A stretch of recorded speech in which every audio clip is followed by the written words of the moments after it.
In 2006, the Safe Community Coalition brought Dr. Brad Sachs to our community to work with us on Good Enough Parenting. It was a very successful event. We now have the opportunity to work with Dr. Sachs again on the topic of building resilience in our youth and, frankly, in ourselves. Let me share a bit about Dr. Sachs' background. Dr. Brad Sachs is a psychologist, educator, consultant, best-selling author specializing in clinical work with children, adolescents, couples, and families in Columbia, Maryland, and the founder and director of the Father's Center, a program designed to meet the needs of new, expectant, and experienced fathers. Dr. Sachs is renowned for his creative and innovative treatment of children and families, and has lectured and led seminars and workshops both nationally and internationally.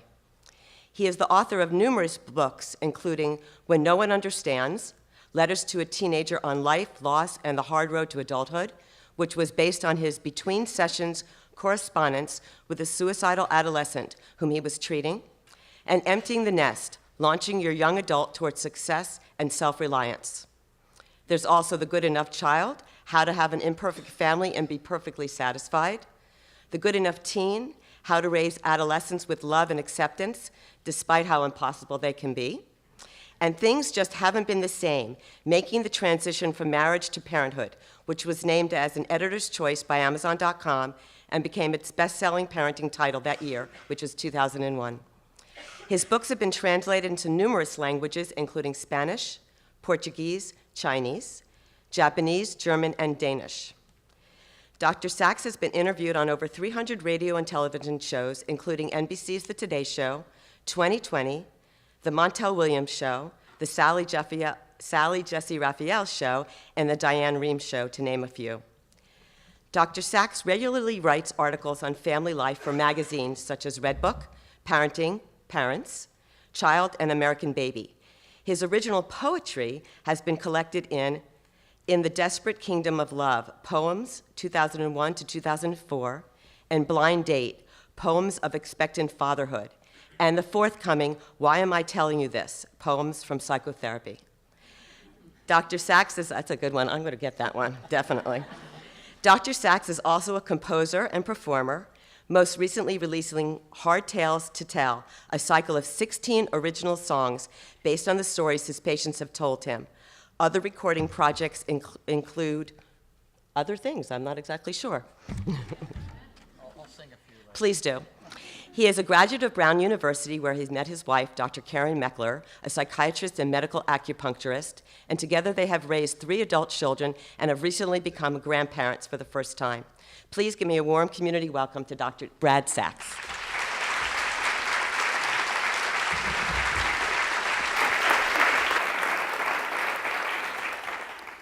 Thanks so much for having me. Anyone who cannot hear my voice, just raise your hand if you can't hear it, and we'll take care of it.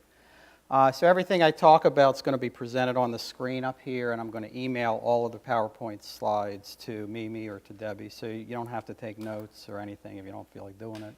I do want to particularly thank Mimi Weisberg and Debbie Witchy. We've exchanged 2,000 or 3,000 emails in the last 7 months or so, so please give them a big hand for all of their efforts.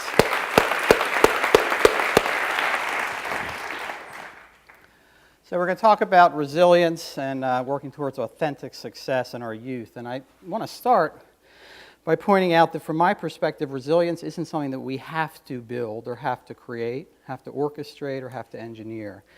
Everyone has within them resilience. All of our children have resilience. What we want to do is figure out how to summon that resilience, how to bring it forth, and how to allow our children to conjure the resilience that I believe resides in every single one of our children.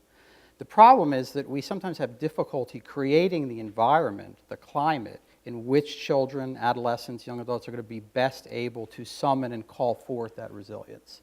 So I have the image of a plant because, when you have a garden, you don't have to create the seed, but you do want to create the environment in which the seed is likely to grow. If you do that, the seed will take care of itself. It'll germinate and it'll blossom. But we have a lot of disagreements about how to create that optimal environment, and that's what this cartoon focuses on. It says, okay, I admit it, we're lost, but the important thing is to remain focused on whose fault it is. And this is what we do when we get nervous and when we get anxious. We start pointing fingers. So the children blame the parents for making them too much homework, and the parents blame the teachers for giving them too much homework, and the teachers blame the administrators for putting pressure on them to give homework, and then everyone blames the colleges for creating all of this nonsense, and we have this sort of cycle that's going around and around. What I'd like to do this evening is to break that cycle and to talk more specifically about creating the optimal climate in which resilience naturally gets called forth by children. We're also talking about authentic success, and I've given tremendous thought to this. I have talked to thousands and thousands of children and adolescents over the years, and I've raised children of my own and gotten to know their friends.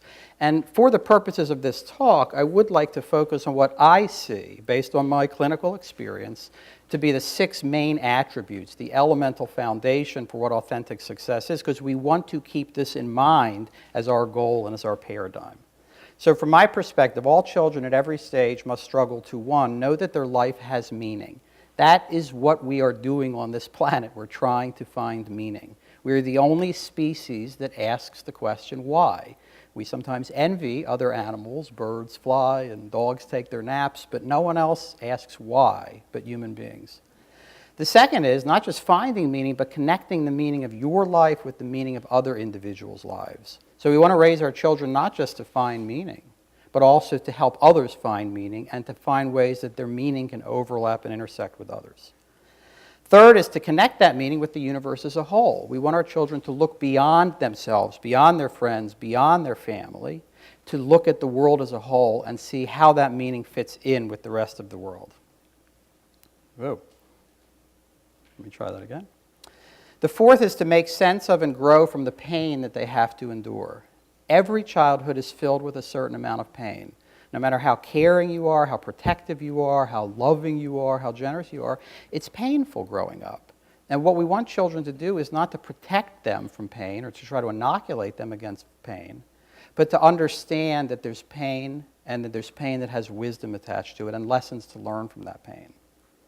The fifth is to find and share mature love that softens childhood pain. To me, that's the goal of life. Since we all carry some pain from our childhoods, no matter how delightful it may have been, the goal of life is ultimately to find and exchange love with individuals or an individual that helps you to soften that pain and helps to heal it. And lastly, we want our children to understand and be grateful for the sources of wonder, mystery, and joy in their lives. So it's these 6 attributes that I'd like us to keep in mind as we have this evening's conversation. Because if we keep in mind a sense of what authentic success is, I think we'll more naturally know how to handle the challenges and the predicaments that parents often run into.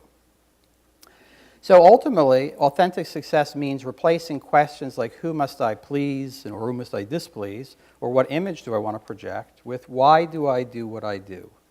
And who do I want to become? How will I make that happen? And how will that make the world better? So we want children to be on a journey going from these questions to this question. And ultimately that journey takes children from compliance, doing things because they're expected to, doing things because they have to commitment, doing things because they want to, because they love to, because it's meaningful to do it even if it's difficult to do.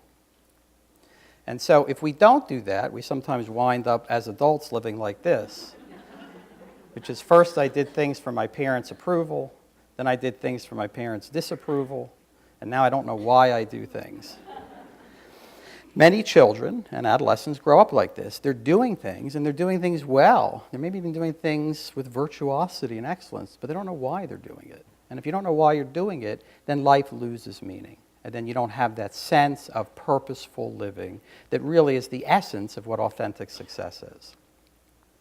So as we know, and as you guys know, because you've been having this community conversation for some time, there's cultural challenges to resilience. We overvalue achievement and accomplishment. We relentlessly focus on competition. We overvalue academic supremacy or activity-based virtuosity. We're focused on acquisition and materialism, the sense of having goods versus being good. We focus a lot on obedience and conformity and uniformity, and we focus a lot on meaninglessness, just the trivia that surrounds us. So these are cultural obstacles that we have to work against as parents and as families and as community members, because that interferes with the summoning forth of resilience. And when we do that, we keep kids out of this position, which is this young lady saying, Still, diving for it would look good on my college application. When everything just gets focused on inauthentic success, the fraudulent success of looking good to other people, then you lose that sense of authenticity, purpose, and meaning. Other cultural challenges are there's this diagnostic dragnet that we have in our culture. We have so narrowed the definition of what humanity is, what child development is, that the slightest deviation, the slightest departure is now seen as a symptom of a disorder, a sign of a disease, some sort of emotional disturbance. And we've lost the sense that there's a difference between discomfort and disorder. Part of growing up is by definition uncomfortable. That doesn't mean that you have a disease or a disorder. And there's an unease and there's a dis-ease. So a lot of young adults are brought to me, a lot of teenagers are brought to me, even children are brought to me saying, I think my son or daughter is depressed, or I think this young person is depressed, they seem depressed. But a lot of the kids that are labeled as depressed to me are more oppressed than depressed.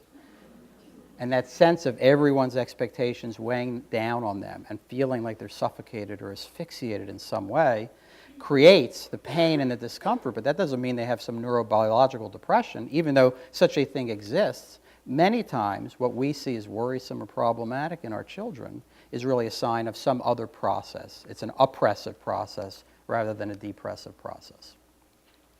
So as parents, we have to remember that growth is difficult and nothing important comes easy.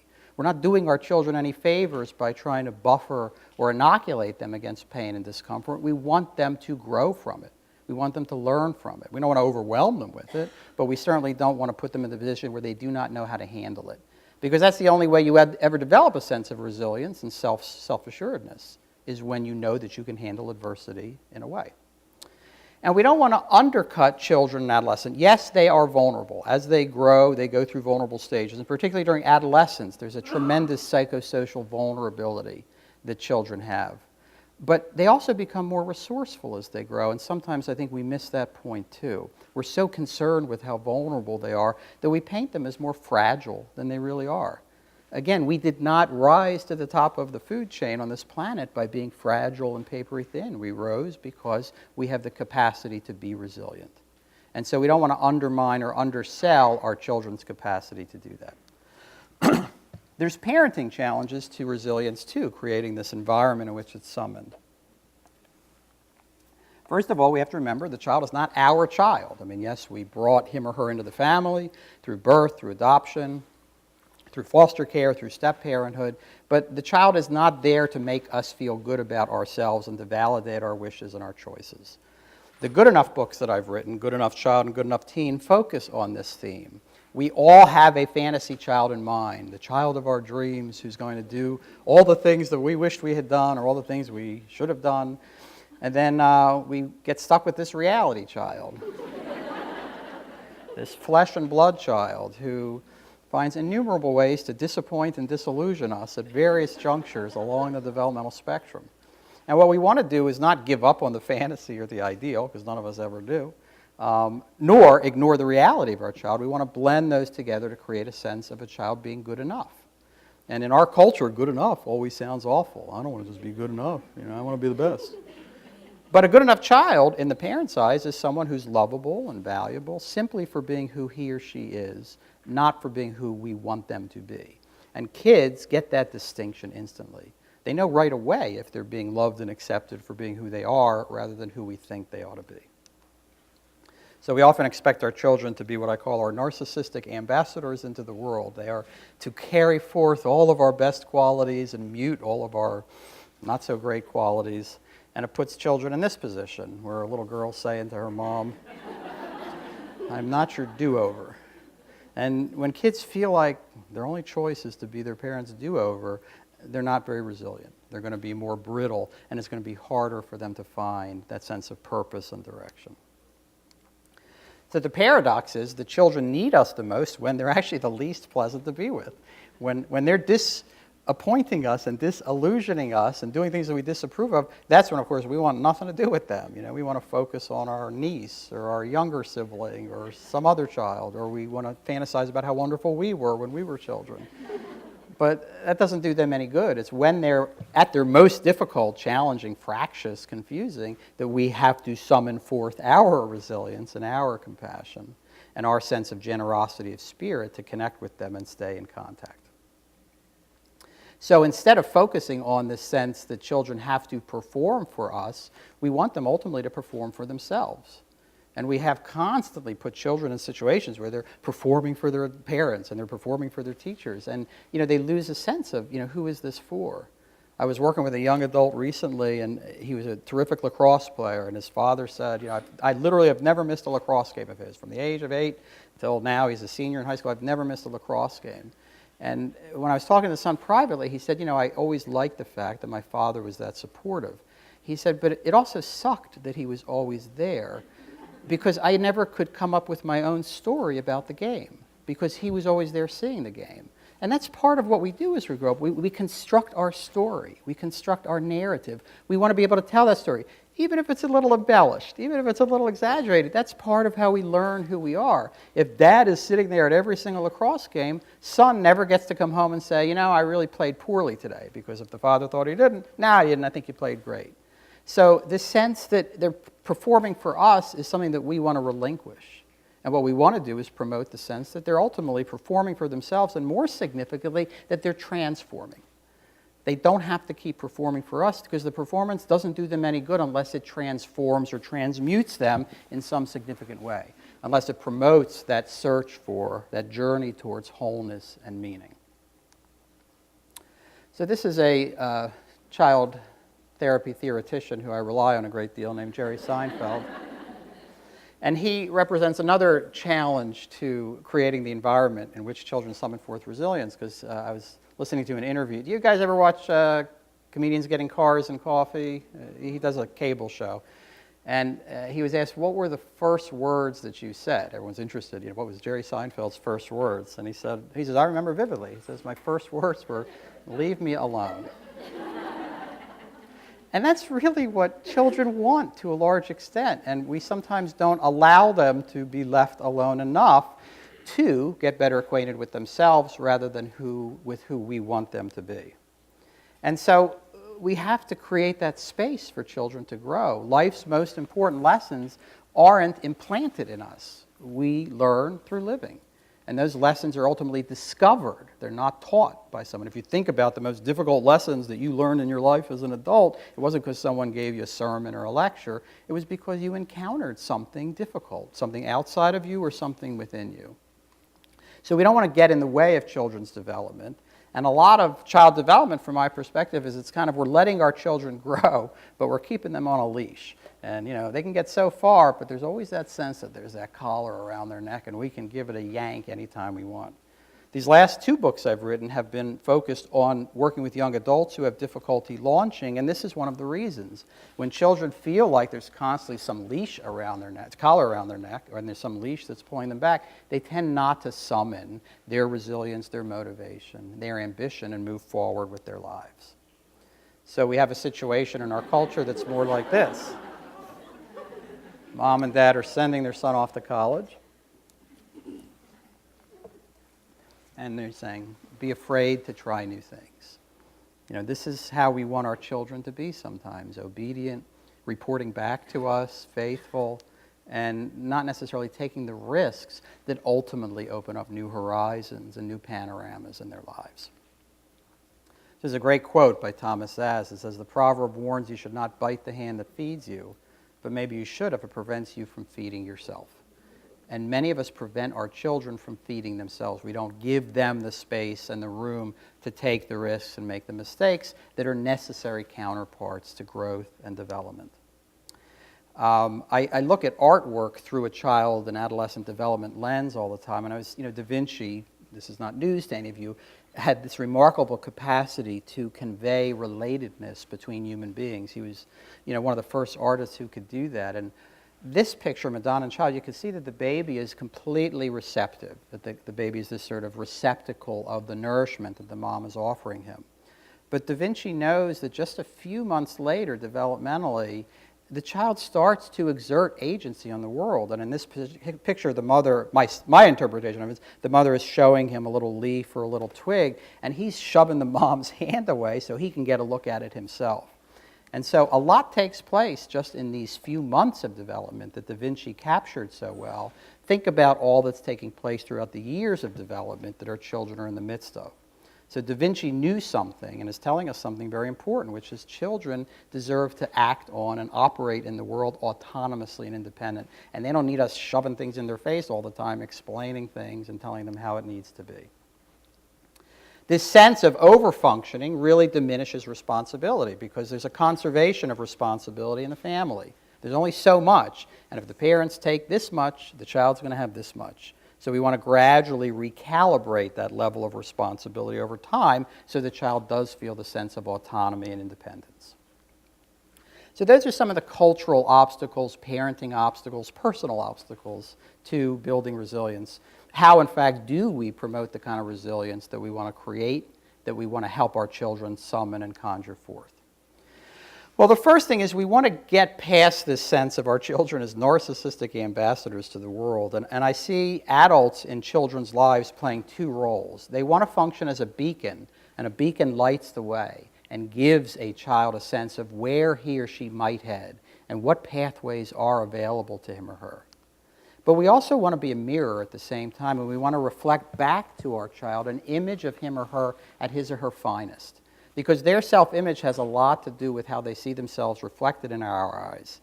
And if all they see reflected in our eyes is disappointment and disillusionment and not measuring up, then they're not going to have the kind of self-image that we want. So we want to be able to let them know that we believe in their capacity to journey forth, but we don't want to lose sight of accepting them for where they're at, who they are, and reflecting back to them this positive image. The sense I have, and this comes up a lot of times in the families, is that we have to have more faith in our children than they have in themselves. And children may act like they've got a lot of faith in themselves, and they sometimes have that sort of brazen arrogance to them. But most children are pretty insecure and pretty uneasy. And so we have to believe in them more than they believe in themselves. Now, I was struck by this image because embedded in the word belief is the word lie. And sometimes we feel like we're lying to our children when we believe in them. Or they feel that we're lying to them because they don't really sense that we have tremendous faith in them. There's this great photographer, Alex Soth. I don't know if you've ever seen his work. He does remarkable photographs of young adults in various situations. And you look at this young lady, a new mom, obviously, and it's very hard to believe in her. She looks completely ill-equipped to handle motherhood. She looks like she can barely handle her own life, let alone the life of a developing child. So believing in this young woman and having faith in her capacity to navigate forward is a real challenge and takes great courage. But nevertheless, that's what children and adolescents incorporate. When they're surrounded by a sense of belief in their capacity to move forward, they incorporate that. They assimilate it, and it becomes part of who they are. They absorb it. It's like an osmosis.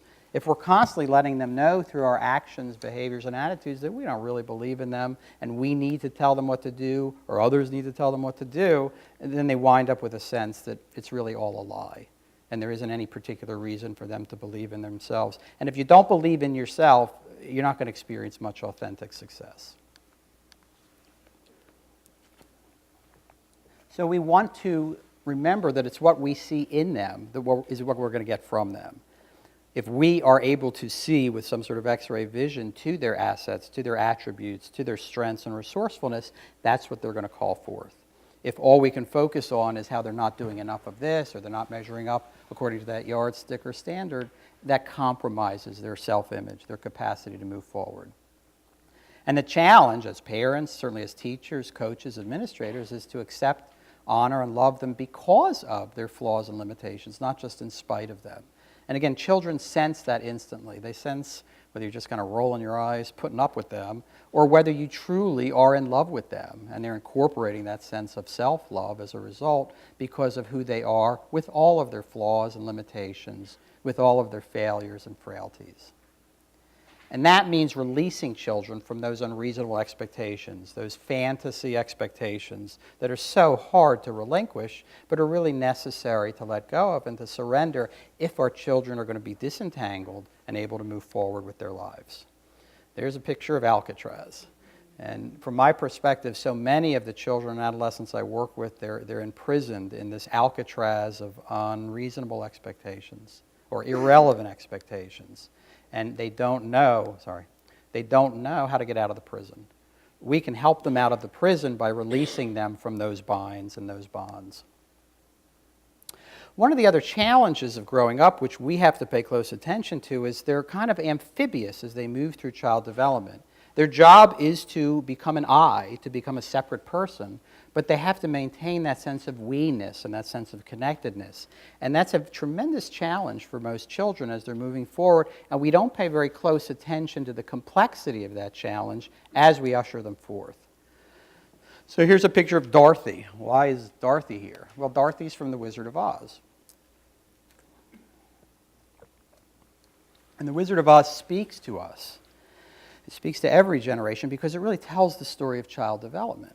And the story of Oz, of course, is that, she's swept away from Kansas and enters this exhilarating, intoxicating world of Oz. And she's charmed by it and enchanted by it and finds it remarkable and compelling. But what is the backdrop narrative? What is the phrase that keeps echoing through The Wizard of Oz?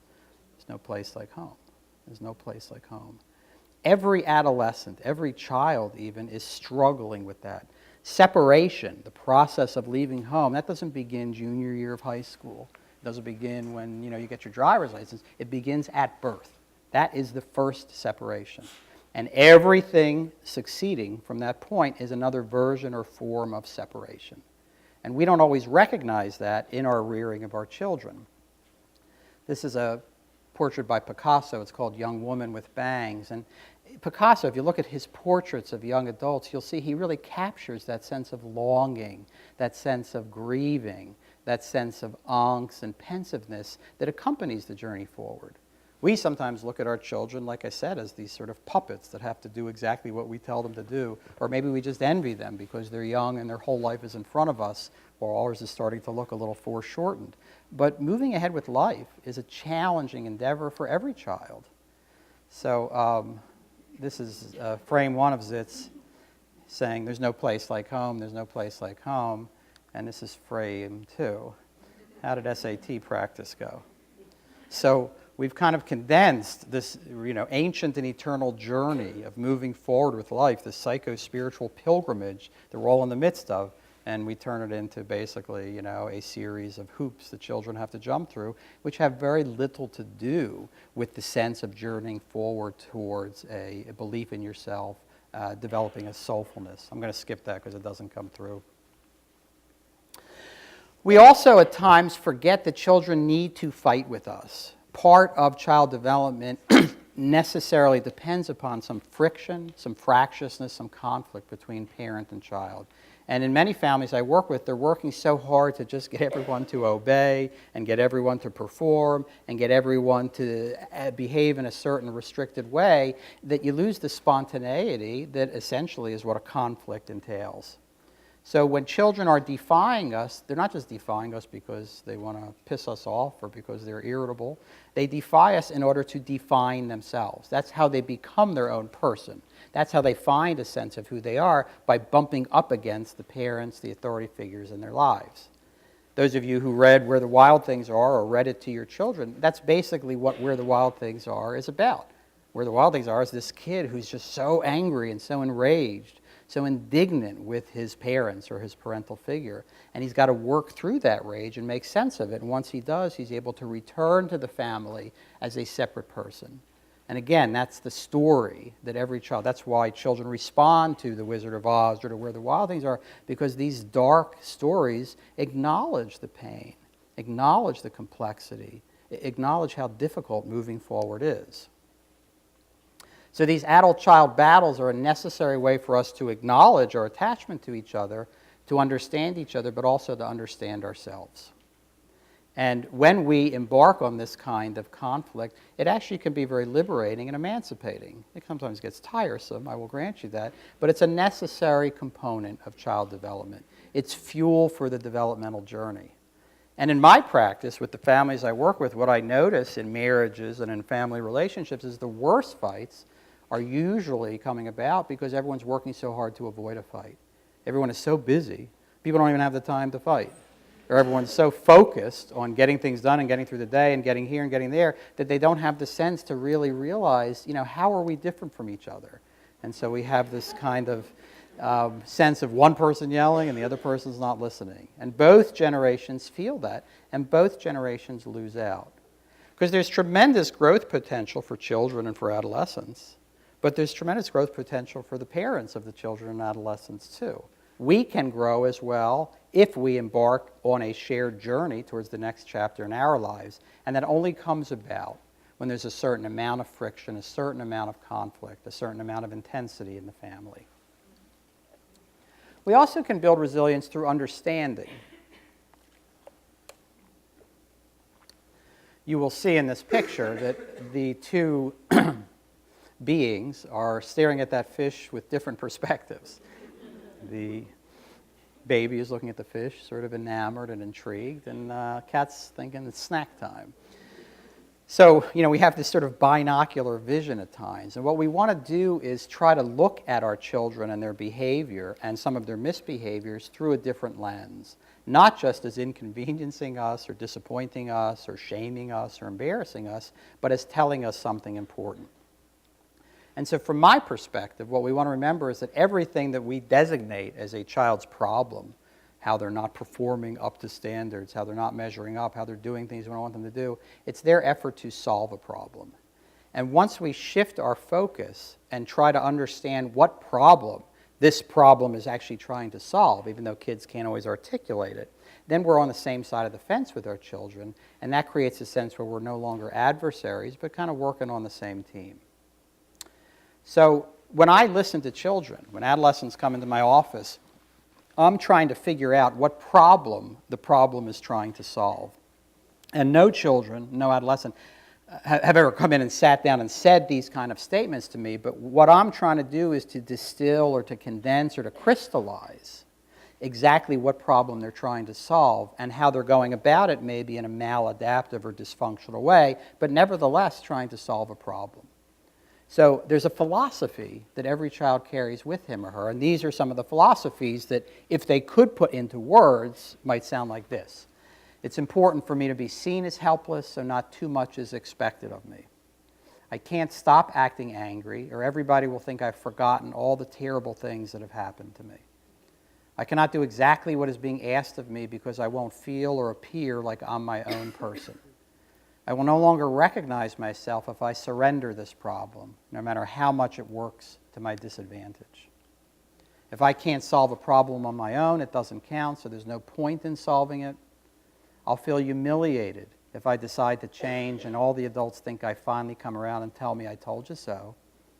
Doing things differently means finally admitting that the adults were right and I was wrong. If I become too successful, my parents will think that they're no longer necessary. I'm still too angry at my parents to make them proud of me and give them a chance to brag. If I make a change for the better, I'll have to beat myself up for not having made that change sooner than I did. If I fail, that means I'm a failure, so I must protect myself by not trying. I can't lose a race if I never enter or finish a race. Now, I could put 50 more slides up because every child who comes into my office with a designated problem, often designated by a parent or a teacher, is saying something like this. Rather than just trying to solve the problem, we want to figure out what problem they're trying to solve. And we may not always do it, but one thing we're able to do is let them know that we want to join them in that process. Because what we do know is that most children would prefer to fail living their own life than succeed living someone else's life. And many of the children and adolescents that I work with are tremendously successful, but they're successful at living someone else's life, and that's why they're miserable, and that's why they're unhappy. And that creates a great sense of pain and frustration. That's not a clinical state. That's not depression. That's not bipolar. That's a state of angst, feeling like what we used to call an identity crisis.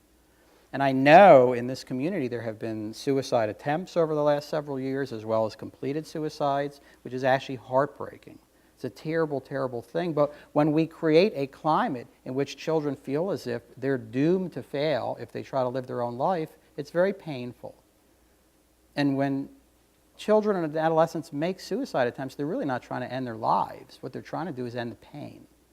And sometimes the only way you can think of to end the pain is to end your life. So we want to pay very close attention to this authentic versus inauthentic success, which is why this is such a great topic for us to be focusing on, because if you live your life as a fraud, ultimately it's a great source of pain rather than fulfillment, wholeness, and gratification. And we start this process early on. So mom, remember, kindergarten is an excellent place to make contacts for first grade. Must we do this to our children? You know, and we laugh at these cartoons because we recognize us. You know, we recognize ourselves in them. And we all have that because we're all feeling that sense of collective pressure. We're all feeling the impossibility of meeting these standards, of never measuring up because it's never going to be good enough. And so when we rush children through development and we accelerate them to the point where they have to be making social contacts in kindergarten to have a good first grade, no wonder they're exhausted. No wonder they're demoralized. And no wonder they feel lost. And when kids get lost and you throw in some unevenness hormonally and some impulsivity, that's when kids start to do things that are really dangerous and self-destructive. So rather than identifying everything as a problem, we want to see what is it that they're trying to solve with their problem. And if we're not successful at that, it's not because the child's not succeeding or we're not succeeding. It's because we haven't yet found an imaginative way to look at the child's behavior through that lens of problem-solving behavior. Everything that our children do, everything that our children engage in, is designed to solve some sort of problem, even if it makes us unhappy as parents, caregivers, teachers, and mentors.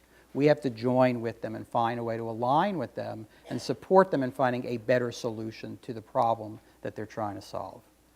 And so rather than trying to eliminate problems all the time, that's what I constantly hear.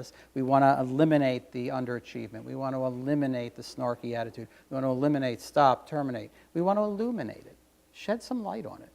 And we do that by engaging with them, thinking about them, talking differently than we typically do. If we don't do that, that's when our kids are mostly at risk. Not because all of a sudden there's, an epidemic of depression, but because we've created this climate in which children are feeling suffocated and don't feel as if they can flourish as individuals. And so true and enduring growth ultimately comes about through a love relationship. The parent-child relationship is a love relationship. And children grow through feeling loved, not through being assessed, not through being evaluated, not for feeling that they're constantly being supervised or monitored, but through feeling loved. The teacher-student relationship is a love relationship. Students love their teacher, or we all have that experience of having loved a teacher. The therapy-patient relationship is a love relationship. I have to help every one of my patients fall back in love with themselves.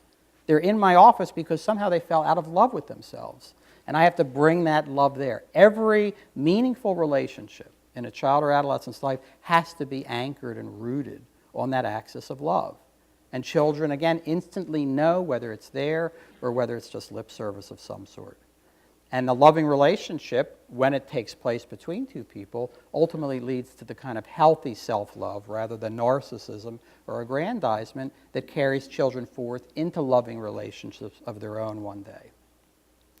So the paradox here, and what's so difficult for us as parents to keep in mind, is children are much more likely to change for the better if they know that they're loved and accepted for staying the same. And we don't want to do that. We don't want to love them for staying the same. We want them to be different. We want them to get an A in Spanish, not a C. We want them to make the club lacrosse team. We don't want them to just settle for the rec league. We're constantly suggesting to them that they need to be better. And it makes kids miserable. And when kids are miserable, they tend to create more problems than they solve. Going back to the Jerry Seinfeld perspective, we want to give children the opportunity to make their mistakes and to develop the self-awareness that only results from mistakes. I have long tried to figure out a way to learn other than by making mistakes, and I haven't found it yet, and I'm getting older. So I don't know that I'm going to find it. We don't want to have to make every mistake. We want to learn from some other people's mistakes. But ultimately, we have to, as parents, step out of the way and not be the so-called first responder. We want those mistakes, those failures to take place. That's what fertilizes the child's soul. That's what gives them a sense of self-respect and self-regard. Not being told that they're terrific, not being told that they're wonderful or they're the best. What gives them a sense of self-respect is knowing that they can handle disappointment and they can handle failure and still feel like a worthwhile human being and still feel loved and accepted and valuable to others and to the world. So part of building their resilience, or as I'm saying, summoning their resilience and helping them to conjure it up, is loving them enough to help them and loving them enough to not help them as well. There has to be a chance for parents to step out of the way so that the children find their own way. And if we're constantly in there trying to monitor, modulate, lay the groundwork, put the pathway in place, they never develop the sense of self-assuredness and value that they deserve to have. We also want to avoid this sense of children as fragile. I work with a lot of parents who are really hesitant to just set limits with their children. And we somehow feel like if we say the wrong thing or do the wrong thing, they're going to be traumatized for life. We're going to harm them in some way. I work with parents all the time whose teenagers are using their cell phones to acquire weed. It's obvious from, if you look at their texts or look at their cell phone calls, much of their connection on the cell phone is about how am I going to get my next bushel of weed? How am I going to get high again? And, when I ask, well, did you shut down the phone? I would never do that. I couldn't take away his phone. That's his social life. Yes, well, his social life also is revolving around smoking weed right now, so you might want to take a look at that. But, we have this sort of scary hands-off kind of thing going, and it makes things very difficult. And these issues that show up in the news, like this Adrian Peterson thing that came up, the NFL player who abused his children, we get very skittish around this because obviously we don't want to be traumatizing, literally, or abusing our children verbally or physically and harming them. On the other hand, parents at times feel so disempowered and so disenfranchised that they don't do the most basic limit setting, the most basic authoritative acts that are absolutely necessary for children to feel secure. Children push these limits because they want to know, okay, where is the wall? Where does it end? How much are you going to tolerate? And sometimes parents give the sense that basically anything is tolerable as long as you're still doing decently in school, or as long as you're still writing emails to your grandparents, we're going to put up with all this other stuff. And that doesn't serve children very well, and it certainly doesn't serve to promote their development. All of these old school parental roles, setting limits, establishing rules, positive and negative consequences, that has everything to do with finding a sense of authentic success. That has everything to do with summoning resilience, because when obstacles are put in your way, when barriers are put into place, that's when you conjure forth your resourcefulness. That's when you try to figure out, all right, what am I going to do about this? Am I going to climb over the wall, run through the wall, try to circumvent the wall? But the wall has to be there, or that creative process, that imaginative enterprise doesn't take place. As I said earlier, we want to pay attention to how we work in partnership with our children.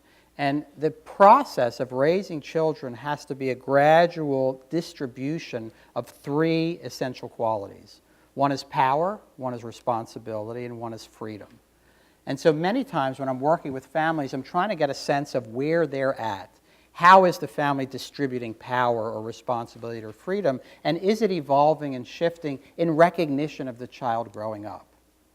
So lots of times I'll ask families to work on this kind of assignment. I'll ask them, what decisions does your child have complete power to make? It's entirely up to him or her. What decisions are you still entirely in charge of? Where is there some overlap, some collaboration? But most importantly, what I'm asking is, not only now, but what was it a year ago, and where do you envision it being a year from now? And when parents and children embark on this conversation, they automatically lay the groundwork for growth and evolution. And of course, it's a good diagnostic tool for me, because if what they were doing a year ago is no different than what they're doing now, and if they have no vision, if they have no image for where they're headed next year, that tells me the family's run aground. And then I'm not interested in the GPA or the number of AP classes or the number of practices or games. I'm not interested in any of that. I'm interested in growth and evolution. I'm interested in development and wholesomeness and finding a sense of meaning. And you find that sense of meaning by growing and evolving. You can do the same thing with responsibility. What is the child solely responsible for? What are the parents solely responsible for? What responsibilities are shared, and what's it like now? What was it like a year ago? And what is it going to be like a year from now? Or where would you like it to be a year from now? And the same thing with relationships. How do we relate to each other? What is this child entitled to do on his or her own? What are the parents entitled to do on their own? And there should be something. And what are the child and parents expected to do together? And how is that going to change and evolve? When we put this conversation into motion, it inspires children. It gives them the sense that, yes, autonomy, self-sufficiency, independence, these are some things that I can have. When we stay like a diorama in this state of suspended family animation, where there's no shift or redistribution of responsibility, power, freedom, relatedness, then children get stymied, then they get stunted. And it's at that threshold of leaving home, that's when it comes home to roost. They may perform admirably up until that point, and do exactly what's expected of them, or close to what's expected of them. But when it comes to summoning forth the resilience and the resourcefulness to take the reins of their own lives and ride ahead and move forward, that's when they collapse.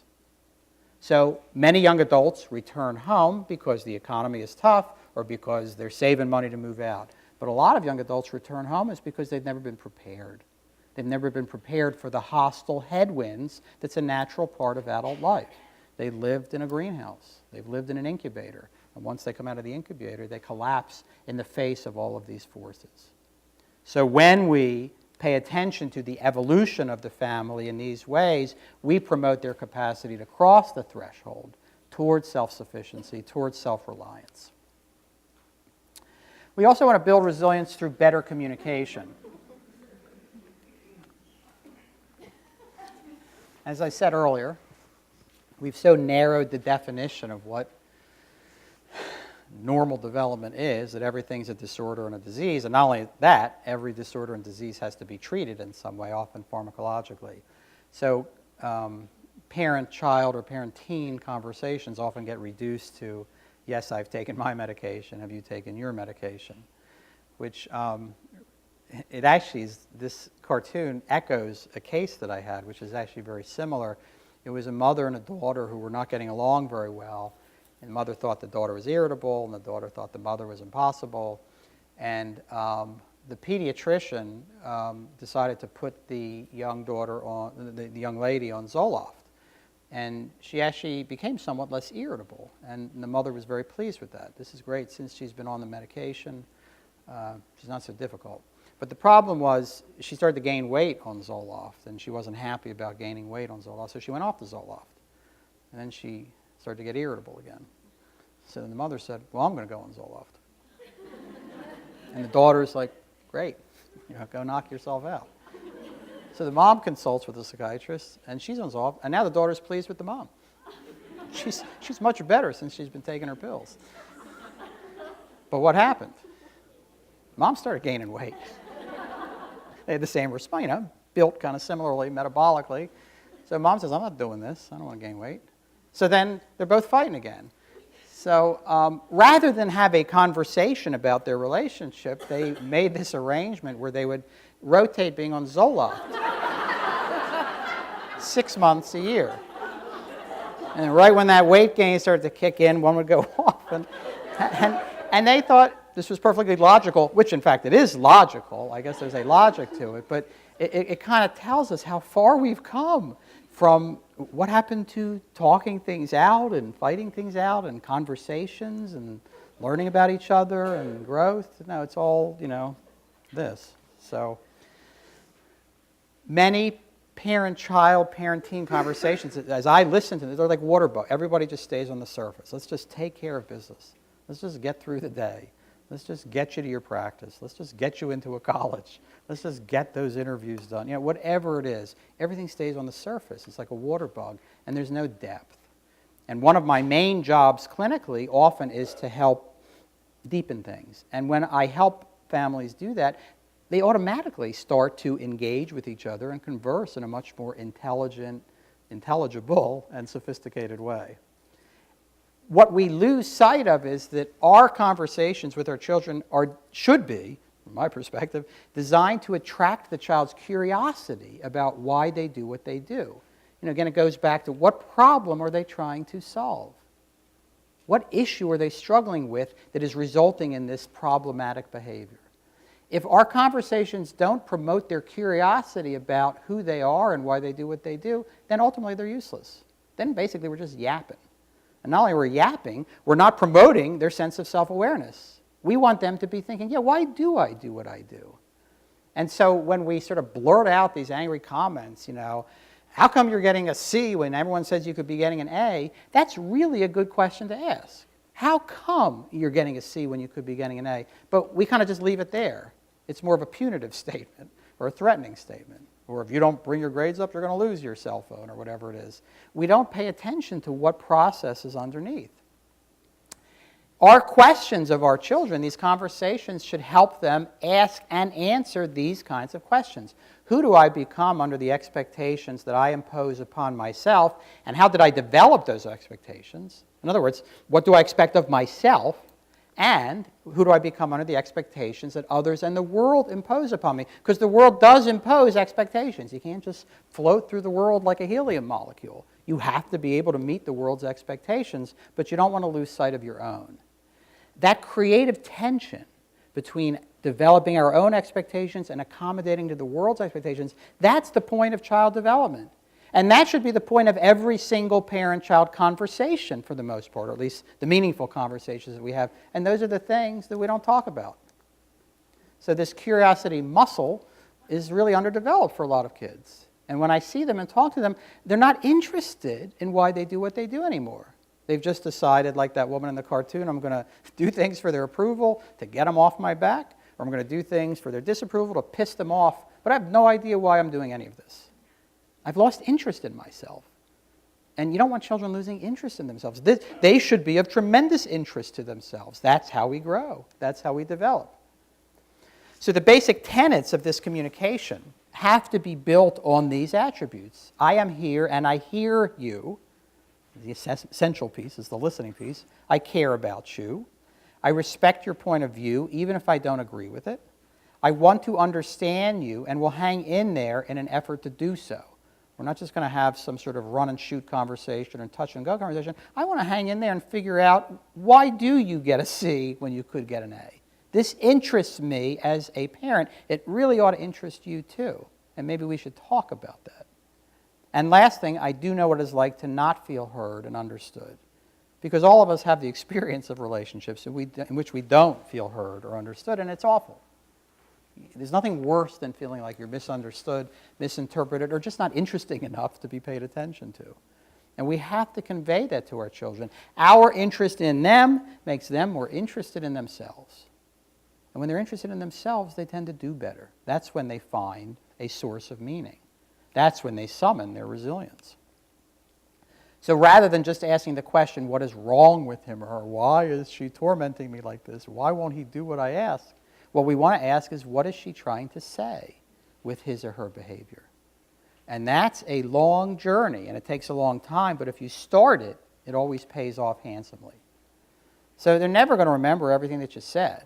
They're not going to remember the lecture or the sermon that you so lovingly offered them or pleaded with them with, but they're going to remember how they felt when they were talking with you. And that's what they're going to carry forth with them into their relationships. Romantic relationships, their own parental relationships, work relationships, marital relationships. That's what they're going to carry forth. So it's not really what you say. It's not the specific words or finding the right vocabulary. It's how you say it. Are the words that you're saying embedded in this belief in your child? Are the words that you're saying built on some sense of faith in your child? And are you helping them to become curious about who they are and why they do what they do? Or are you just trying to get them to be different? And that's what most kids who I talk to who are struggling feel. Everybody wants them to be different. And that's no picnic when you are who you are. So we want to connect with the child's humanity, with who they are as human beings, not with the extent that they're pleasing us or rewarding us. And this sense of potential, you could be doing this, it makes everybody miserable. It's tormenting. There's a great quote from the poet-writer Marge Piercy.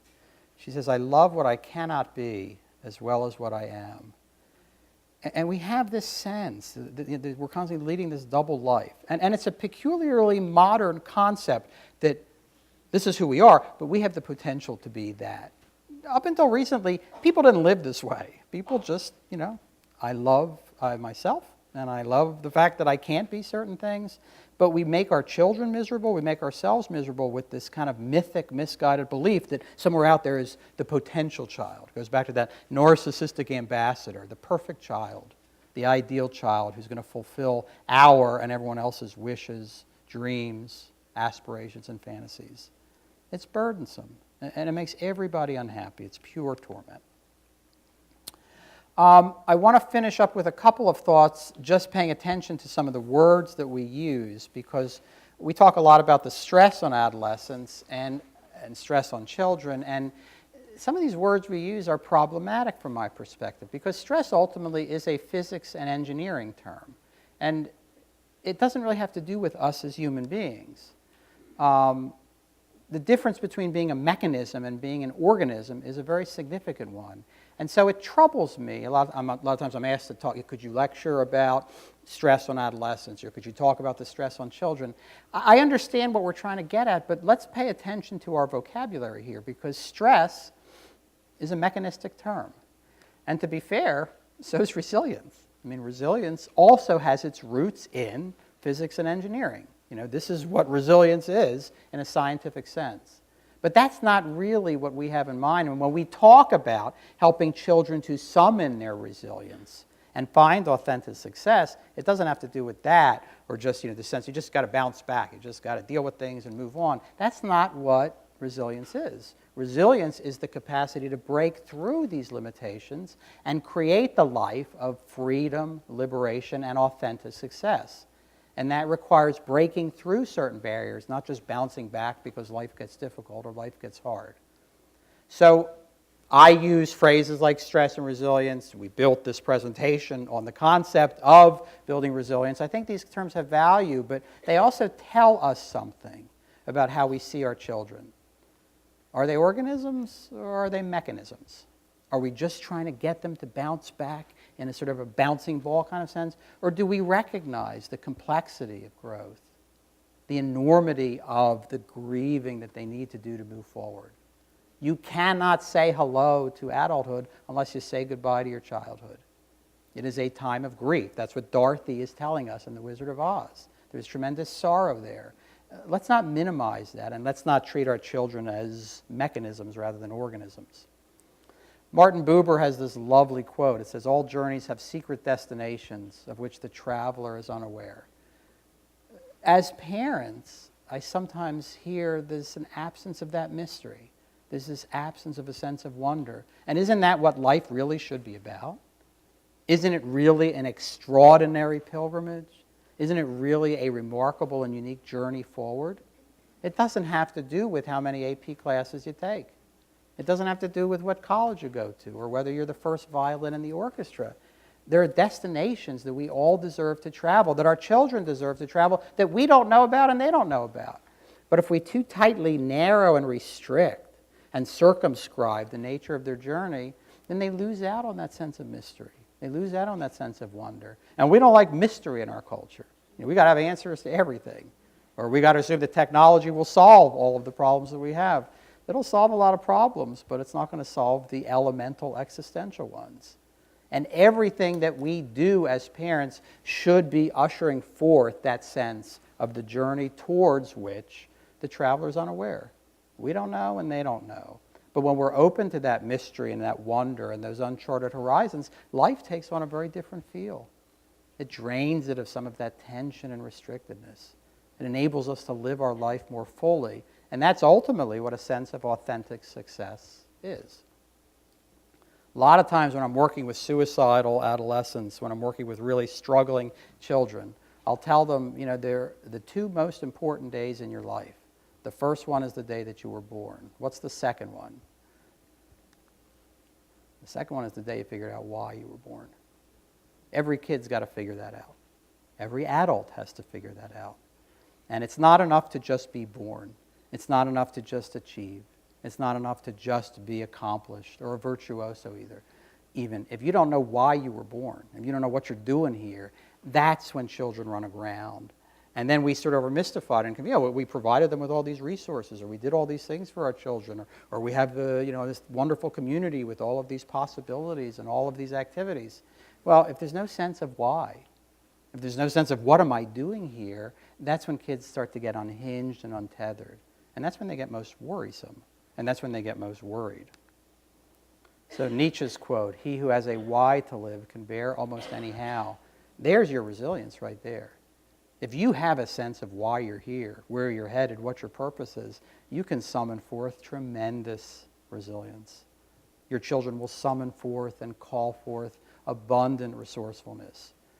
But if you don't have the why, it's impossible to have the how.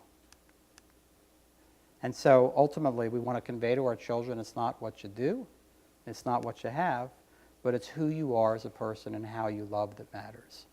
When our conversations, when our interactions, when our engagement with them focuses on and is built upon this elemental premise, it's not what you do and what you have and what you accomplish, it's who you are as a person, what kind of meaning your life has, and how you're going to share love and meaning with someone else, that changes the landscape. And it makes things much lighter.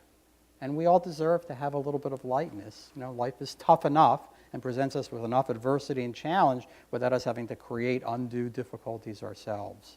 So remaining anchored in these kinds of conversations, these kinds of thoughts, is ultimately the best way to create that climate that is going to conjure forth the resilience that every child will need to succeed.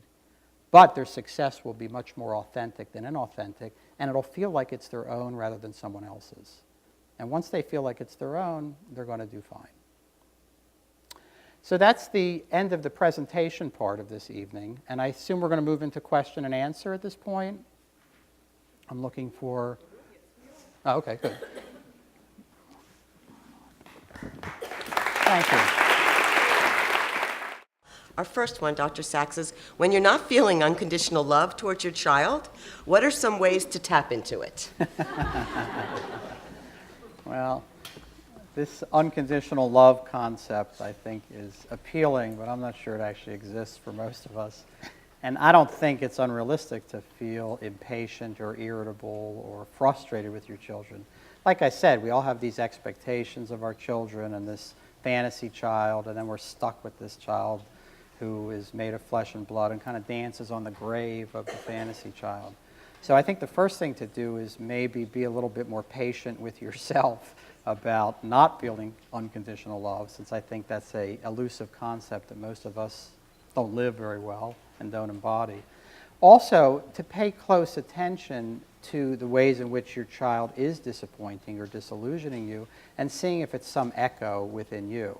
A lot of times what children do that most frustrates and aggravates us has to do with something that we used to do when we were children, ways that we made things difficult for our parents. And a lot of times when we use the child's behavior and our fed up, exasperated reaction to them as kind of a window towards more self-awareness for ourselves, not only do we develop some additional self-awareness, but it softens our response to the child. But I think it's kind of delusional to always be in love with your child or enamored with them. And I think it's natural also to be fed up and frustrated and at times bored or demoralized by your child, because we want to have the whole mixture of feelings associated with parenthood. And the more they know that we get fed up with them, the easier it is for them to feel okay being fed up with us, which ultimately means they're going to leave home down the road, because if we were unconditionally in love with them, they would never leave. And that wouldn't be good for either generation. Okay, let's take another one. How do you get them to talk? Any tips? The question of talking and what is behind talking is vexing for many parents, because not every child is willing to talk. I will start by saying that most of the children that I work with whose parents complain that they don't talk will tell me privately that there's a reason they don't talk. which is they don't think anyone's really listening. And like I said, there's two kinds of listening. There's the listening while you're thinking of the repartee or the counter-argument that you're going to offer your child, and there's listening with true curiosity, true inquisitiveness. And most of the children who do not feel comfortable talking to their parents will tell me that they feel like it's a fruitless or pointless endeavor because they're either going to be dismissed, overridden, or it's going to result in some fractious battle that's hard to pull out of.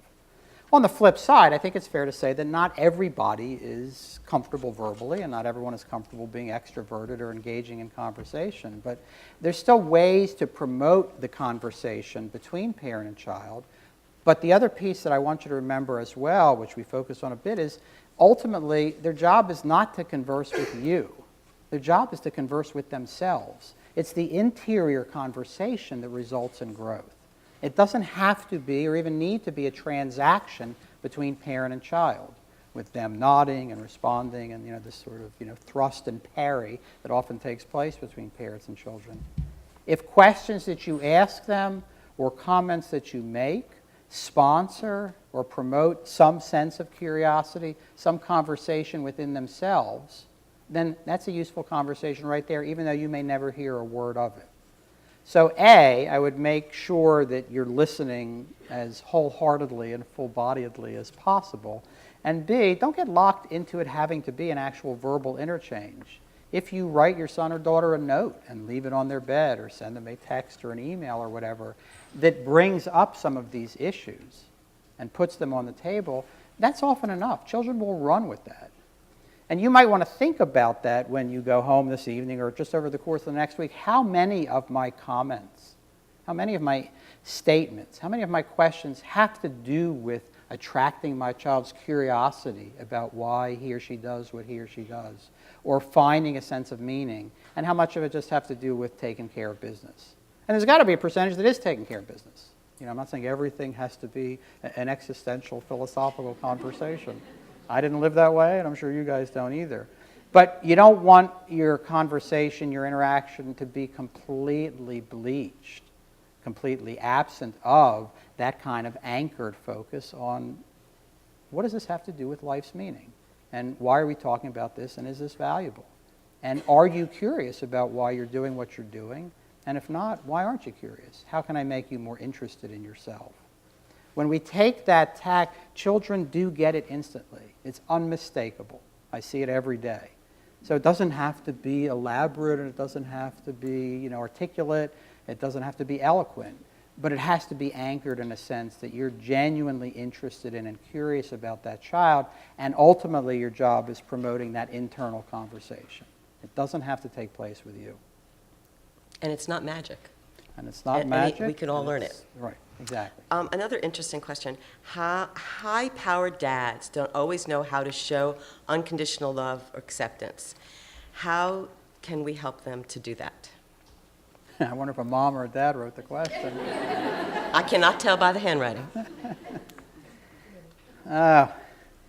Well, things get distributed in the family, particularly in a marriage.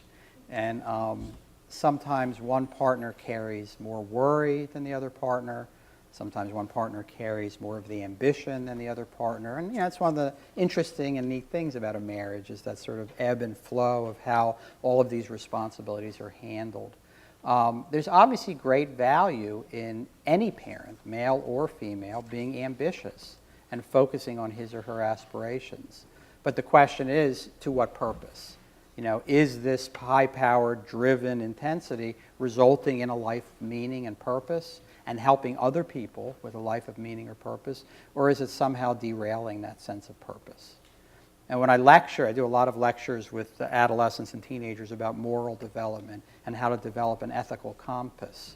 And children are fascinated by moral dilemmas and quandaries. They're always struggling with them on the playground, in the classroom, in their family lives. And so questions to ask are we as a family, are we as parents embodying the kind of attributes and values that are truly meaningful? Is this high-powered ambition anchored in something that's really significant, or is it just success for success's sake? Or perhaps is the father or the mother, if she's the ambitious or high-powered one, living someone else's life? So I don't think there's a way to necessarily change people's behavior per se, particularly if you're not the person who needs to change, but you can certainly bring these underlying issues up to the surface a little bit more and take a look at what are we accomplishing. Is what we're going after meaningful? Is what we seem to be seeking valuable? And how is it helping other people? To what extent is that connecting us as a community, as a family, as a society, as a planet? Okay, here's a comment and a question. Great talk. Please give specific examples of what you hear when people answer, "Who are you? How do you love?" Some of the questions that you gave us earlier. What do you hear people responding? Well, it's a good question because often when I bring these issues up or encourage families to talk about it, there's a long moment of silence, which suggests, of course, that we're not really paying close attention to it. And so making that an elemental piece of my conversation in the consulting room or the family's conversation around the dinner table or wherever they are is really important. When I'm working with kids and adolescents, they're generally more focused on the love piece than the who are you piece, because every kid's looking for that kind of love, and kids will find it in various ways. And if they don't find it through interpersonal relatedness, they'll find that sense of love through a substance or through some other activity, which gives them that kind of fraudulent sense of love, albeit, a temporary one. So the kinds of things that I hear about usually have to do with the child's desire or seeking that sense of intimacy or connectedness with someone else. And I don't usually leave it just as a who are you. It goes back more to those earlier questions. Who were you? Who would you like to become, and how are you going to get there? And when you narrow it a little bit and give a little bit of a scaffolding to children to begin to think about and work with, they always run with it. Because children in general are naturally inclined to ask these questions of why. We know this when toddlers first learn why. Why this, why that, why this? And somehow our culture, our society really quashes and squelches that elemental sense of curiosity. So what I hear usually is, I never thought about that, or maybe I should think about it, or as I think about it, this is what I see happening. And with children, like I said, helping them to understand an evolution is always helpful. Who were you a year ago? How do you see yourself different now? Where would you like to be a year from now? Just like we did in that sort of exercise with responsibility, power, and relationship. When children sense that you believe in their capacity to voyage forth and to navigate forward, they begin to reflect upon those questions. And ultimately, of course, those are questions that you have to live. You don't really answer the question, who am I, or how do I love? You live it. You marinate in it. You saturate yourself with it. And that ultimately gives us that sense of purpose and meaning that all of us are craving, but that we often lose sight of. There's a lot of things that piggyback with. How do you encourage a child to challenge himself without creating undue pressure? Put differently, if the child is generally happy to be good enough in various respects, does a parent just need to accept that, or is there a healthy way to encourage the child to try harder? Well, that goes back to that sort of beacon and mirror piece. We want to mirror back to the child a belief in his or her value based on who he or she is, not on what we expect them to do. And if a child has that sense of contentment, I think that should be respected. We also want to be a beacon, though, and a beacon doesn't mean, well, you're doing this, but you ought to be doing that. The beacon is just kind of shining a light down the road so that the child begins to see the advantages and disadvantages of solving problems in whatever way he or she does it. And, there's advantages to being content with yourself, and sometimes there's disadvantages because there's things that you're not going to achieve. So if you keep in mind that sense of mirroring back to the child where he or she is and it being okay, but also place out there that beacon that illuminates other pathways forward, that's usually the best balance for children. What I believe, though, similar to resilience, is motivation. We're constantly trying to figure out, how do I motivate my child? How do I get him to do this? How do I make her do that? Motivation's an internal process, just like resilience. You don't engineer motivation in someone else. You create conditions in which they bring forth their motivation. Just like everybody is internally wired to be empathic, everybody's internally wired to be resilient, Everyone's internally wired to be motivated. What we sometimes do, though, like with that Jerry Seinfeld thing, is, we so overwhelm our children, we so saturate them with everyone else's expectations, beliefs, pressures, and assorted responsibilities that they wind up losing that sense of motivation. So I tend to trust children, and even if the child is content with, let's say, mediocre grades at 5th grade or 7th grade or 9th grade, that doesn't mean he or she always will be. And in fact, going back to that statement about children are more likely to change for the better if they feel loved and accepted for staying the same, that becomes the anchor. That becomes the basis for their ability to grow. We don't have to constantly prepare them for the next stage, as the mother in that cartoon did. If you have a 10-year-old child and you had a crystal ball and you knew that at the age of 16 he was going to suffer a broken leg, you wouldn't break his leg at 10 and say, this is going to prepare you for when you're 16. There's something to allowing children to go through the ordeals, the crises, the challenges of development without having to maneuver it for them, without having to engineer or orchestrate or choreograph it for them. So here's the but. Yes. It's such a competitive world out there, I'm afraid to risk letting my child be good enough when he is competing against all the superstars for entrance to college, getting a job, etc. How can I get over the fear? How do I know it is going to work out okay? Well, that's a good question, because it's our fearfulness. Yeah, I appreciated that. Yeah, that's a great question. And that's what you have to pay attention to. Like I said, I have tremendous faith in children. I've raised 3. I've got a granddaughter now. I think this fretful preoccupation with, the competitive world and the market and the economy, I think that's really a distraction from this elemental sense that we've lost a sense of faith in ourselves and in our children. And we've gotten completely distracted and derailed by that. And we've deviated from the more natural, normal pathways forward. I don't buy any of that nonsense, really. I know the economy's tough. I'm not saying it isn't. And I'm sure some colleges, in fact, I know some colleges are harder to get into than others. But to imagine or to delude ourselves or to fantasize that, getting into the right high school or taking the right classes or getting into the right college will guarantee some sort of meaningful life, that's preposterous. And I work with all ages. I work with tremendously successful adults in my practice who are miserable people. According to many yardsticks and many metrics, they succeeded magnificently. But they're hollow. They have no soul. And they know it. At a certain point, you start to realize that. So I think we distract ourselves with the competitive world and superachievers. I think it's nonsense. And I haven't seen any evidence of it, frankly. And it really echoes.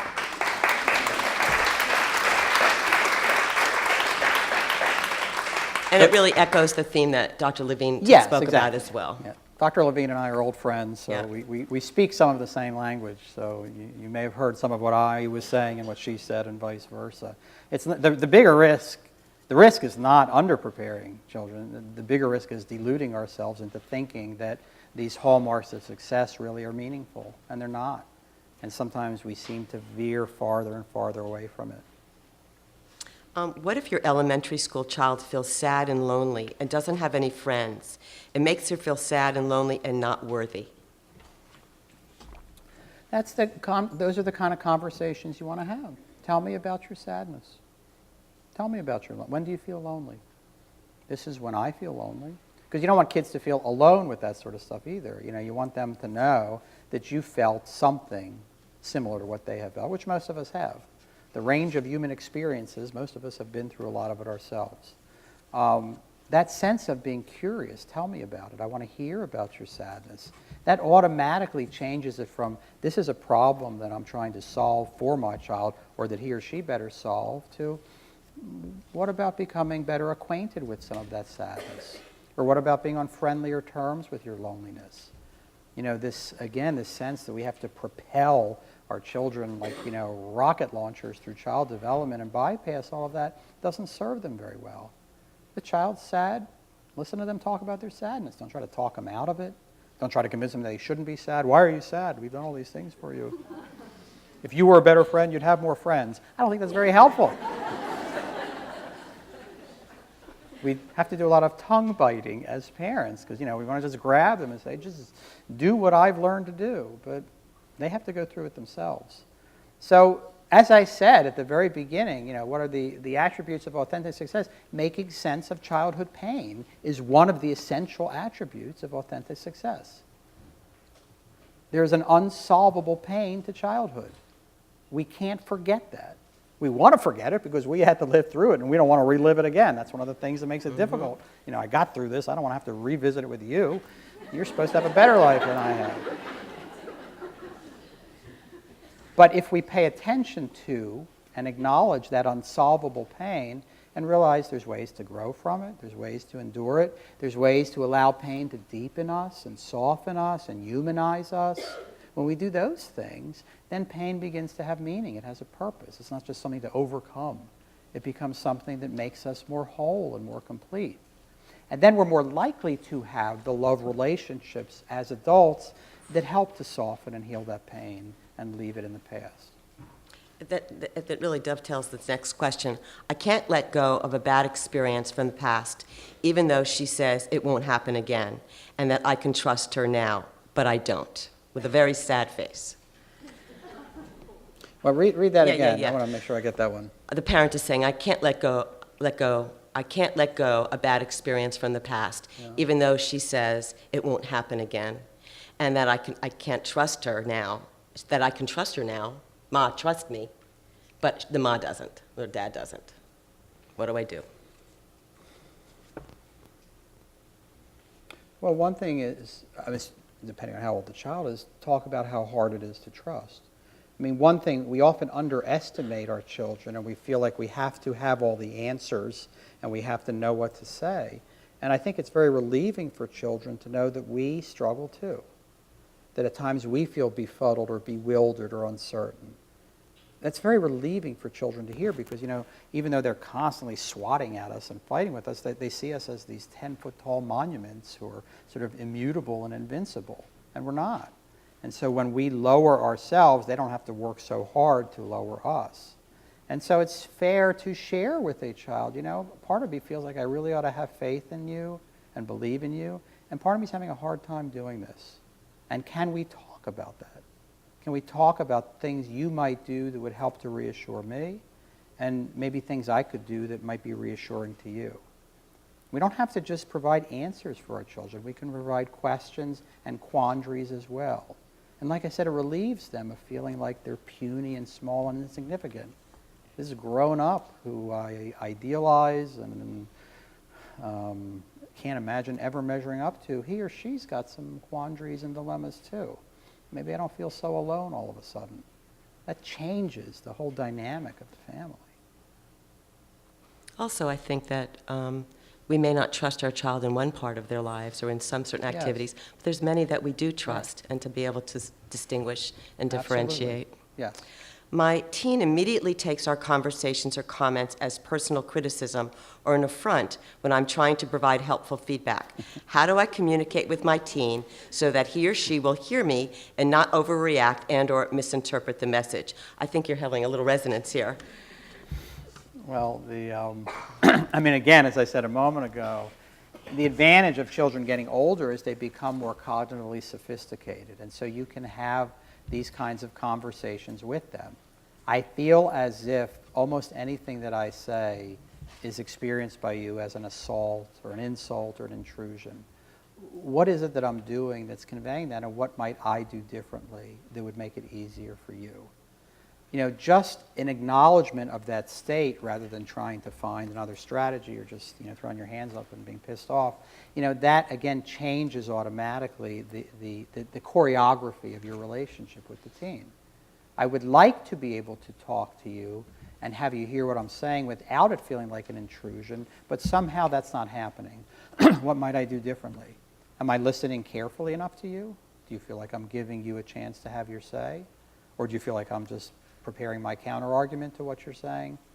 Like I said, when kids reach that state, it's not occurring in a vacuum. It's been building for years. The child who isn't talking to his or her parents or goes through that dark side of the moon phase, that doesn't just happen in a vacuum. There's a reason that's happening. And usually it has to do with the climate that we have created at home or in the community, for that matter. And the more that we create a climate that warms the child and thaws them the more supple, the more malleable they are. And then we have a different kind of conversation with them. Or, as I said, they begin to have a different kind of conversation with themselves. Do you find that children who are spiritually rooted or attend a synagogue or a church regularly are less likely to struggle with resilience issues? So much of your discussion tonight focused on the purpose of life. Well, the answer to that is yes. The only distinction I would make is that obviously there are many families who are connected with a house of worship who are not particularly spiritually minded, and there's many families and children who are not connected with a house of worship who are very spiritually minded. So I don't think it's not on the dimension of religious observance or membership in a house of worship. I think it's on the dimension of spirituality. And yes, without question, that's ultimately what it comes down to. You know, the cartoon, yes, I've taken my medication, have you taken your medication? You know, that's about as far as you can get from the psycho-spiritual journey that every child and every adolescent is in the midst of. The confusion and the darkness and the mystery and the wonder, all these stories that we tell in religious texts and spiritual texts, those are stories of journeys. And that's what child development is. And like I said, we lose sight of that so quickly under the pressure of all of these expectations. And it's not because we don't care as parents. You know, we know at some level it's misguided. That's what we're doing here. That's what we're trying to think about. What is a different kind of conversation that we can have? But yes, when children are brought up and are marinating in a sense that there's some spiritual or psycho-spiritual dimension to their lives, it automatically helps them to summon the resilience that's necessary. And then they become acquainted with the stories of resilience in the face of adversity that accompany every holy text. When talking about parenting adolescents to promote resilience and their learning from mistakes, what are the non-negotiables? How and where do you draw the line between encouraging their autonomy, where there is potential safety risk, alcohol, drug, curfew, sexual activities, those kind of things, as opposed to making decisions for them? Well, every family has to decide what their standards are and what's acceptable and what's not acceptable. What's more significant, and I think what runs families aground, is what happens when the teenager, in this case, or the child, violates that norm. Mm-hmm. And that's when these sort of hopelessly subjective battles ensue, in which there's not any real conversation going on. It's just, two parallel tracks. Yeah, weed is bad for you. No, it's not. I was on the website. It said weed is good for you. Yeah. It's illegal. Yeah, but it's not going to be illegal for long. I'm going to go to college in Colorado anyway, so screw you. So, once you get paralyzed and immobilized into that wrong or right, good or bad, you lose sight of the journey piece. Most of the parents that I work with who are concerned about and struggling with, for example, let's just use drug or alcohol use, they haven't ever taken the time to ask their child, what does it do for you? What's it like? They're so busy saying no, or you shouldn't, or here's the NIH website that tells you all the terrible things that you're doing, and let me show you this documentary. And, it's, like I said, pointless and hopelessly subjective, because he or she has been on the web too, so they're finding all of the other things that counter that. But the more elemental question, what about being high is appealing to you? What's it do for you? Do you ever worry about your use of weed? Forget me and my worries as a parent. What about you? These kind of conversations, those are the ones that don't happen. So yes, every family has to have their standard as to what's acceptable, what isn't. It's like anger. In this family, it's okay to slam a door when you're angry. In that family, it's not okay to slam a door. Every family is entitled to set their standard. But more importantly is, being that children have to defy, as I said earlier, have to bump against the limits to learn about themselves, to figure out who they are, what do you do then? Do you just, okay, well, there goes your cell phone, and you're not getting it back until you have clean drug tests for a month? Well, I don't think that's much of a conversation. Doesn't mean there shouldn't be a consequence, but it sure doesn't do anything to promote the child or the teen's self-awareness. And that's what we have to be more alert to. The next book that I've written, or that's coming out next year, it's called Mighty Words, Creating Conversations That Change Children's Lives. And it's about how to do this. How do we talk in ways that inspire their curiosity about themselves or make them inquisitive about the choices that they make, good or bad. Because unless they wonder about those choices, unless they stay in some state of reverie, why am I doing what I'm doing, then whatever success they achieve is inauthentic, or they'll just fail. It's going to be one or the other, and neither of those are particularly appealing scenarios. How do you diminish people-pleasing and approval-seeking? Well, I guess that would be the flip side. Rather than the eternally rebelling and defying child would be the, eternally pleasing. And again, that's when you want to use that curiosity or inquisitiveness. What is it like for you when people aren't pleased with you? Or what are you afraid would happen should you not keep everybody happy? How much pressure do you put on yourself to keep everybody at bay or pleased with you? What are some of your fears about conflict or controversy? Those are not questions that a child is going to sit and answer for 10 or 15 minutes. Yes, Mom, let me tell you about my fears about letting people down. All you're doing is planting the seed. Plant the seed. The internal mental soil of every child is rich and full, but sometimes you have to drop the seed in and drop several seeds in, and those germinate. So again, you don't have to solve the problem. You don't have to figure out the problem. You don't have to figure out what problem they're trying to solve with their problem. You just want to let them know that you're interested in what they're doing. And you think they might do better if they became interested in it too. When you inspire a child's interest in and curiosity about him or herself, their natural inclination to achieve, to succeed, starts to take over. But it feels authentic. It feels genuine. And it feels like theirs rather than someone else's. There are a few more questions out here, but are there anybody who wants to stand up and ask a question? I want to make sure we don't forget anybody if they want to. Please. Hi, could you say more about, I recently read your book about emptying the nest. Say more about a child having to go through a grieving process for their childhood before they can become adults. You want to repeat that? Do you want to repeat that? Yeah, she's asking talk more about the grieving process as you mature and go through the different developmental stages, and wants Dr. Sachs to comment on that more. My belief is that the developmental journey is a grief-stricken journey. The words that parents use tell me that, because what's happening as children are marching towards autonomy and towards separation is both generations are grieving. The growing child, the teenager, the young adult has to grieve for the end of his or her childhood. And it's impossible to say goodbye to your childhood, no matter what it was like, without there being some mourning, without there being some sorrow. And there's a lot to let go of when you have to let go of your childhood. The belief that you'll always be taken care of. The belief that, you're somehow the center of the universe. There's all these mythic beliefs that we have as children that are very cherished and very precious, but we have to relinquish them to move forward. What gets complicated with family life, and this is something Mimi and I have talked about before, is that both generations are grieving too, because the parent is grieving at the same time. What is the parent grieving for? The parent's grieving for the end of the stage when they were most necessary and most relevant. We are designed to do two things. We're designed to reproduce and to take care of our young.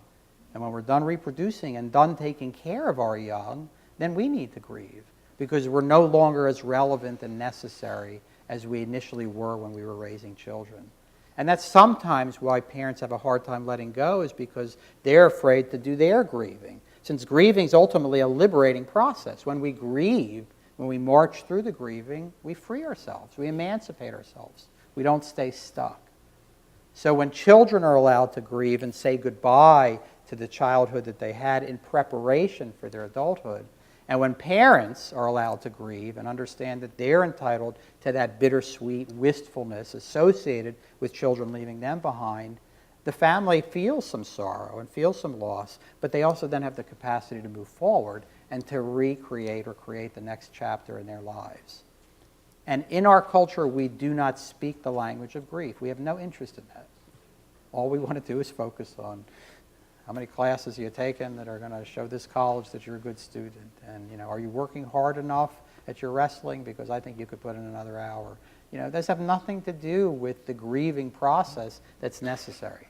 Do we want to wallow in it? No. I mean, business has to be taken care of. Kids have to go to school, parents have to go to work. I'm not saying we can all sit and speculate on this, but we don't want to lose sight of that conversation either. And as I said, I think we underplay that piece of it.